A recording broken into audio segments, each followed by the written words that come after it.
السلام علیکم۔ آج کے جو موضوعات ہیں وہ تین ہیں اور تین بڑے اہم ہیں اور یہ لانگ لائف ہوں گے۔ تو آج کے حساب سے بات کریں گے، لیکن اس کو ہم کبھی بھی سن سکتے ہیں جسٹ تھوڑی سی ایک چینجنگ کے ساتھ۔ یعنی کہ پہلا نقطہ یہ آ جاتا ہے کہ کیا پاکستان کی عوام کی خوشحالی میں عمران خان مسئلہ ہے؟ آپ اس کو عمران خان بھی لے سکتے ہیں، اس کو پھر آپ جنرل ضیاء بھی لے سکتے ہیں، بھٹو بھی لے سکتے ہیں، نواز شریف بھی لے سکتے ہیں، لیاقت علی خان بھی لے سکتے ہیں۔ ان کو کہیں پہ بھی آپ فٹ کر کے دیکھیں، لیکن مسئلہ یہی ہوگا، ٹھیک ہے؟ بات کو سمجھانے کے لیے یا سمجھنے کے لیے میں نے یہ پہلے حصے کو بیان کر دیا۔ سیکنڈلی جو ہم ڈسکس کریں گے، پاکستان میں ایسا کیا ہے جس سے دنیا خوف زدہ ہے، ٹھیک ہے؟ یہ ایک سوال ہے اور اس کو پھر ہم ڈسکس کریں گے۔ نمبر 3 پہ جو سا ہے، تقسیم ہند کے وقت گورے نے ان باتوں پر غور کیا تھا کہ یہ مسائل ہوں گے اور اس کا ہمیں کیا فائدہ اور کیا نقصان ہو سکتا ہے۔ یہ ہمارا تیسرا موضوع ہوگا اور یہ بہت اہم ہے۔ اب یہ تینوں جو سے نا کنیکٹڈ ہیں، تو میں جب بات کروں گا تو یہ آپس میں خود بخود کنیکٹ ہو رہے ہوں گے سوال اور جواب کے اندر۔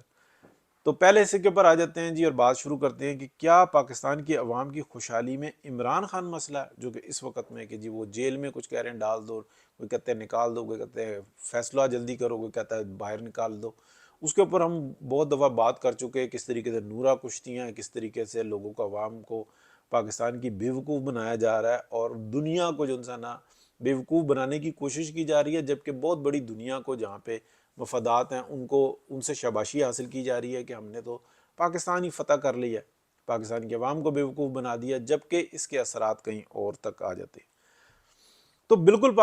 عمران خان مسئلہ نہیں ہے۔ عمران خان ایک ایسا ہے کہ جسٹ ایک فیس ہے، اس کے علاوہ کچھ بھی نہیں ہے، بے حص آدمی ہے اور نہ اس کے پاس کوئی پروگرام ہے، نہ اس کا ایجنڈا ہے، ماں سوائے جھوٹ بولنے کے اور گمراہ کرنے کے۔ اچھے سے اچھے بہترین لوگوں کو جو اس شخص نے گمراہ کر کے رکھا ہوا ہے، اسپیشلی وہ لوگ جو فورن میں رہتے ہیں۔ تو فورن میں رہنے والوں کو یہ ہے کہ ایک ایسا خواب دکھایا ہوا ہے، یعنی کہ کسی بھی جو پاکستان سے باہر رہنے والا شخص ہے، اس کو اگر دیکھیں تو اس کے جذبات کیا پائے جاتے ہیں کہ پاکستان میں بہتری ہو، ترقی ہو، خوشحالی ہو، یہ جو ہم فنڈز بھیج رہے ہیں اس کی ضرورت نہ پڑے، بلکہ اتنا اچھا ہو جائے کہ ہم بھی واپس چلے جائیں۔ یہ خواہش پائی جاتی ہے، حالانکہ ایسا نہیں ہوتا۔ لوگوں کے مزاج علیحدہ ہوتے ہیں، معاملات علیحدہ ہوتے ہیں، رہنے کی وجوہات 100 ہوتی ہیں، جو پرسنل ہوتی ہیں لوگ اس کو ڈسکس ہی نہیں کرتے، حالانکہ ہوتی ہیں۔ بہت بہت سارے لوگ ہیں جو کہ پاکستان سے باہر ہیں، فائنینشیل بہت فٹ ہو چکے ہوئے ہیں، پاکستان میں بڑا سیٹ اپ بنا چکے ہوئے ہیں، اس کے باوجود نہیں آتے، اس لیے کہ وہ ایسی چیزوں کے اوپر، ایسی باتوں کے اوپر وہ وہاں پہ جہاں پہ وہ ان چیزوں کو قابو نہیں کر پا رہے ہوتے، تو اس لیے وہ اس ماحول سے دور رہنے کے لیے باہر رہتے ہیں۔ تو یہ میں آپ کو تھوڑی سی جو نا سینٹیمنٹل آپ کہہ لیں بات کر رہا ہوں۔ اب یہ مسئلہ نہیں ہے، مسئلہ کیا؟ اب آپ دوسرے موضوع کی طرف آ جائیں، اس سے منسلک ہوگا۔ پاکستان میں ایسا کیا ہے جس سے دنیا خوف زدہ ہے؟ پاکستان کے اندر مسئلہ یہ ہے کہ پاکستان ایک راستہ ہے، یہ قدرتی طور پر راستہ ہے، یہ جو 5 دریاؤں کی سرزمین ہے، یا 5 دریا، یا سندھ جاتا ہے اور دریا سندھ جو آ جاتا ہے، جو کابل سے چلتا ہے اور ادھر چلا جاتا ہے، دوسری طرف کنہار سے چلتا ہے، پھر یہ سندھ بن جاتا ہے، اور اس میں ندی نالے جو شامل ہوتے ہیں، یعنی کہ ایک راستہ بنتا ہے، پھر یہ پنجاب کراس کرتا ہوا، بلوچستان ٹچ کرتا ہوا، اور یہ سندھ میں داخل ہو کے اور یہ سمندر کے سپرد ہو جاتا ہے، جبکہ کے پی سے تو یہ لگ کے آ رہا ہے، کشمیر سے نکل رہا ہے، تو یہ چیز آ جاتی ہے۔ اب اس راستے کو ہم سمجھیں، یہ دنیا کے اندر چند ایک ایسی راستے ہیں جن میں سے ایک پاکستان ہے، لیکن پاکستان کے ارد گرد طاقتیں بڑی ہیں، تو ہمیں یہ سمجھ میں آتا ہے کہ پاکستان کا جو راستہ ہے نا، اس سے دنیا خوف زدہ ہے کہ یہ کہاں سے کس کو لنک کروا رہا ہے؟ یہ رشیا کو لنک کروا رہا ہے، یہ چائنا کو لنک کروا رہا ہے سمندر کے ساتھ، یہ ایران اور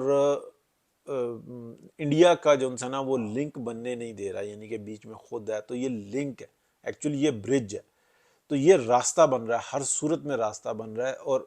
یہاں پر اگر فساد رہے گا تو یہ طاقتیں جو نا منسلک نہیں ہو سکیں گی، اور اس کو اگر طاقتور بنا دیا جائے تو یہ سارے ایک جان ہو جائیں گے، اور سب سے بڑا بینیفیشری اس کا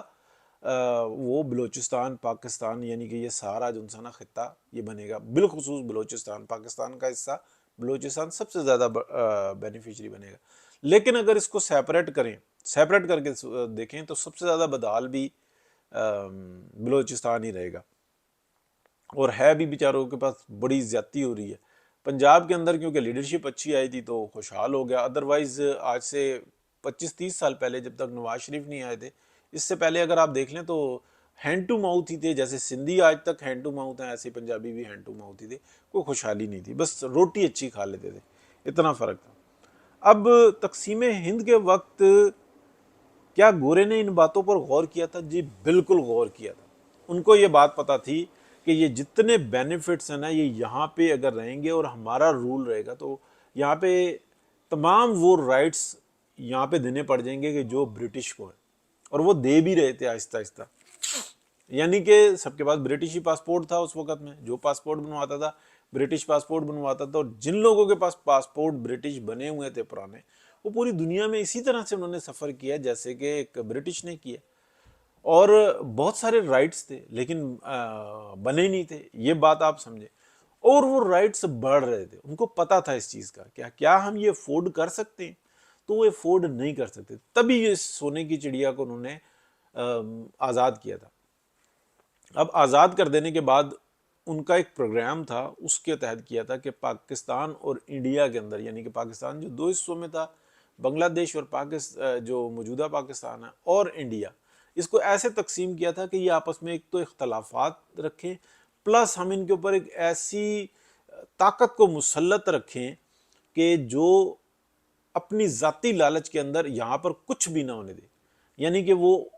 دونوں سائڈوں کی آرمی تھی۔ تو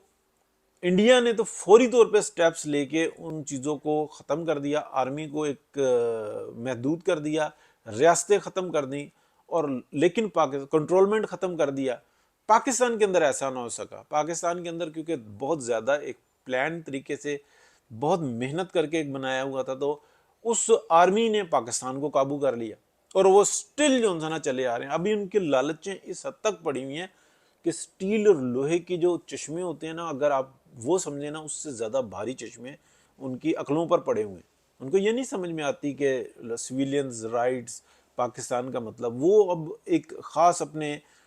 یعنی کہ محور کے اندر ہیں، اور نہ وہ سمجھنا چاہتے ہیں اور نہ ان کے پاس طاقت ہے، اور کوئی دنیا کی طاقت جو ان سے نا، کبھی کسی کینسر سے کہیں کہ تم مر جا اس لیے کہ دوسرے کی زندگی کی ضرورت ہے، نہیں ہو سکتا۔ ایسی صورتحال بن گئی، یہ سخت، بہت سخت الفاظ میں نے بولے، لیکن یہ مجبوری ہے بولنا۔ تو کیا یہ چیزیں سوچی نہیں؟ گورے نے بالکل سوچی تھی، ان کو یہ پتا تھا ایسی صورتحال ہوگی تو یہ تمام لنکس جو انسانا نہیں ہو سکیں گے، اور اگر ہم ان کو آزاد نہیں کریں گے تو ایک خاص ٹائم کے بعد یہ تعلیم حاصل کریں گے، اور اگر ہم ان کو تعلیم نہیں دیں گے تو ہم بدنام ہوں گے دنیا میں، اور یہ بوجھ جو انسان ہم برداشت نہیں کر سکتے۔ اور اگر ان کے پاس تعلیم آ گئی ایک دفعہ، اور پھر یہ انہوں نے جد و جہد کی آسٹریلیا کی طرح سے، کینیڈا کی طرح سے، تو پھر ہم کیا کریں گے؟ ہمیں کچھ دینا ہی پڑے گا، ہم لے نہیں سکیں گے۔ یعنی کہ آپ دیکھیں آسٹریلیا کیا دیتا ہے برٹش کو؟ لا آف کوئن بریٹن ہی ہے نا۔ کینیڈا کیا دیتا ہے؟ کچھ بھی نہیں، ٹھیک ہے نا، کچھ حاصل ہی کرتا ہے، تو یہ کہتا ہے کہ فلانے ٹائم میں یہ کیا تھا، فلانے ٹائم میں یہ کیا تھا۔ کیا انڈیا کے اندر بھی ایسی صورتحال ہوتی؟ ایسی ہی ہوتی۔ ایک بات، دوسری بات یہ تھی یہاں پہ تقسیم ہند سے پہلے جو زیر بحث موضوع تھا نا، جو کتابوں میں ملتا ہے، جو تاریخ دان بیان کرتے ہیں، وہ یہ کہتے ہیں کہ گورے کو خطرہ اس چیز کا تھا کہ مسلمانوں سے ہم نے یہ طاقت چھینی ہے، اب اگر مسلمانوں کو دی تو پرابلم، اور اگر ہم نے ان کو ایسے ہی ایک جگہ پہ رہتے ہوئے ان کو تعلیمی یافتہ کیا، تعلیم دے دی، اور ان کے اندر وہ ڈسکشن آ گئی جو کہ اس خطے کے اندر بہت بڑا مسئلہ بن سکتی ہے ہمارے لیے، یعنی کہ گوروں کے لیے، وہ یہ کہ یہ ہندو اور مسلم یہاں پہ دو بڑی طاقتیں، یہ آلموسٹ برابر برابر ہیں۔ اگر ان میں ایک ریس آئی نا، ایک ملک ہوا، تو ایک اپوزیشن بنے گا اور ایک حکومت بنے گا، اور دونوں ایک دوسرے پہ سبقت لے جانے کے لیے ایک دوسرے کے لوگوں کو فیسیلیٹیٹ کریں گے، اور ایک دوسرے کی کمپٹیشن میں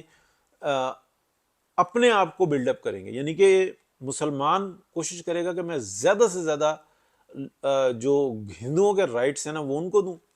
اور ہندو چاہے گا کہ میں زیادہ سے زیادہ مسلمانوں کو رائٹس دوں،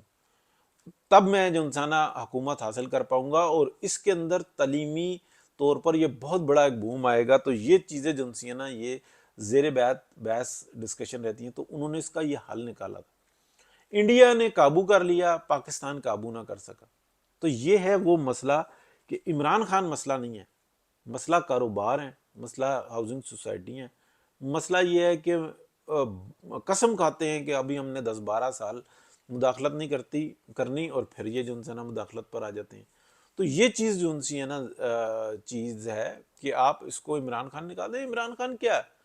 آج بھی اس کو اکیلا چھوڑ دیں، بندیال کوٹ اور یہ جو نورا کشتی ہے یہ اس کو سائیڈ پہ کریں، تو 3 مہینے کے بعد اس کا نام کوئی نہ لے، نہ فورن میں رہنے والے لوگ اور نہ پاکستان میں رہنے والے لوگ۔ وہ ذہنی طور پہ مفلوج آدمی ہے۔ بہت تکلیف سے یہ بات کہنی پڑتی ہے، جو ہمارے جو عمران خان کے فالوورز ہیں نا وہ یہ بات سننے کے لیے نہیں تیار، اس لیے کہ ان کے دماغوں کو کینسر لگایا گیا کہ پاکستان کے اندر 12 موسم ہوتے ہیں اور دنیا کے اندر 4 موسم ہوتے ہیں۔ یہ کوئی نارمل آدمی کر سکتا ہے؟ ایک نواز شریف کا بنایا یعنی کہ وہ پروجیکٹ جو کہ جاری ہے، جس کو روک دیا گیا لیکن بہرحال چل رہا ہے، جب نواز شریف آئے گا دوبارہ پھر وہ ڈیم کو سٹارٹ کرے گا۔ وہاں پر وزٹ کے لیے گیا ہے، وہاں پہ یہ کہہ رہا ہے کہ جناب یہ فلانے ٹائم میں، یعنی کہ آج سے 40 سال پہلے، یعنی کہ ماشاء اللہ کے دور میں یہ کام سٹارٹ ہوا تھا۔ حالانکہ پلان بھی نواز شریف نے بنایا، اس کی سارا اس نے کیا، کام کو سٹارٹ بھی اس نے کیا، لیکن جھوٹا ایسا شخص۔ اور پھر اس کے بعد وہ تعریف کیا کر رہا ہے کہ یہ وہ دنیا کا ڈیم ہے جس میں پانی امپورٹ نہیں کرنا پڑے گا۔ یعنی کہ دماغ سے مفلوج شخص۔ دنیا کے اندر جو ڈیم بنتا ہے وہ پانی کے آتے ہوئے پانی کو کسی جگہ پہ اکٹھا کر کے اور اپنی ایک ترتیب سے نکالنے کو ڈیم کہتے ہیں، ٹھیک ہے، کمپاؤنڈ کہتے ہیں۔ اور اس کے اندر اگر اس کا ایک زیادہ ترتیب دے دی جائے، اس میں سے بجلی بھی بنائی جائے، وہ ڈیم ہو جاتا ہے، ٹھیک ہے۔ یہی ہوتی ہے نا۔ تو یہ دماغ سے مفلوج آدمی ہے، لیکن اس کو سروں پر مسلط کیا گیا ہے۔ پاکستان کا جتنا بڑا انٹلیکچوئل ہے نا، اس کے اندر بہت بڑی تعداد ایسی ہے جو اس مرض کا شکار ہوا ہے جس کا نام عمران خان ہے۔ ایک بات تو یہ مسئلہ نہیں آ جاتی، یہ مسئلہ نہیں ہے کہ عمران خان کوئی مسئلہ ہے۔ عمران خان کو جو سپورٹ کرنے والے ہیں نا وہ باقاعدہ ایک پلاننگ کے تحت یہ کام کر رہے ہیں۔ اب جس طریقے سے یہ نورا کشتی اسٹیبلشمنٹ اور کورٹ نے کی ہے یہ بھی ہمارے سامنے ہے، اور کس طریقے سے سارا اسٹیبلشمنٹ کا 5-7 سال کا کیا ہوا جو گند ہے،